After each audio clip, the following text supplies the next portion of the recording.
بسم اللہ الرحمن الرحیم السلام علیکم ورحمۃ اللہ وبرکاتہ۔ جزا اللہ عنا محمد ماہ و اہلہ۔ میرے ناظرین، ہر ایک چیز کے، ہر ایک کام کے کوئی نہ کوئی اصول ہوتے ہیں۔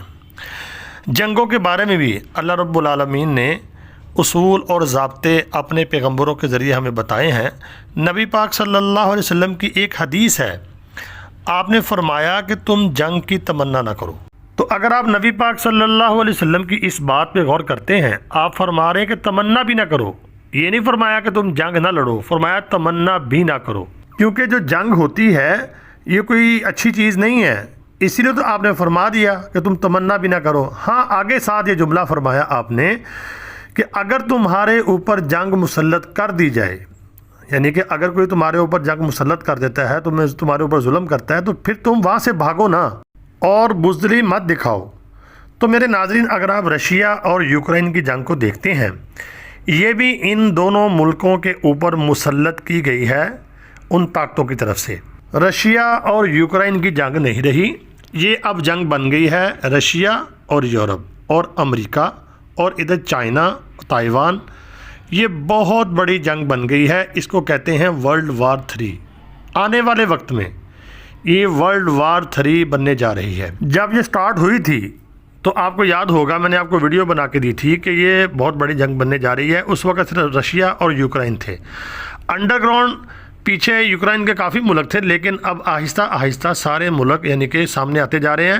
امریکہ بھی سامنے آ گیا اور پولینڈ نے واضح اعلان کر دیا اور دھمکی دی رشیا کو کہ یوکرین کا وہ ساتھ دے گا اور یوکرین کا جو علاقہ ہے وہ رشیا سے چھڑوائے گا، بلکہ اس جنگ میں مطلب کہ شامل ہو رہا ہے وہ۔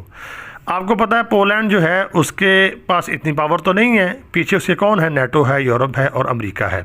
ان کے سر پہ پولینڈ نے یہ رشیا کو دھمکی دی ہے۔ تو جب رشیا کو یہ دھمکی موصول ہوئی، اس کے بعد رشیا کا فوری ری ایکشن اور جواب آیا، اور جواب جو آیا ہے اس سے پورے یورپ، نیٹو اور امریکہ، ان سب کی نیندیں اڑ گئی ہیں۔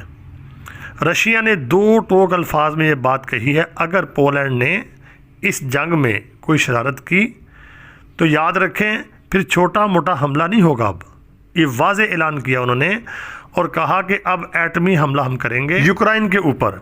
تو اگر اس سے بھی بات نہ بنی تو پھر اس سے بھی ہم آگے جا سکتے ہیں۔ تو اس خبر نے پوری دنیا میں الارمنگ سچویشن بنا دی ہے، کیونکہ رشیا جو ہے اس وقت اگر آپ دیکھتے ہیں اس کو تقریباً 1 سال سے زیادہ عرصہ ہو گیا اس جنگ میں۔ ایک چھوٹا سا ملک ہے یوکرین، وہ اس سے یعنی فتح نہیں ہو رہا، تو کبھی امکان ہے کہ روس جو ہے ایٹمی حملہ کر سکتا ہے۔ تو میرے ناظرین، میں آپ کو بتا رہا ہوں بار بار، یہی وہ جنگ ہے جو بڑی جنگ میں تبدیل ہوگی۔ اب وہ پہلے زمانے والی جنگیں نہیں ہوں گی، اب تو یہ ہوگا کہ آپ چاہیں چاہے نہ چاہیں یہ جنگیں آپ کے اوپر مسلط کی جائیں گی، کبھی معاشی جنگ اور کبھی عسکری اور کبھی وباؤں کی۔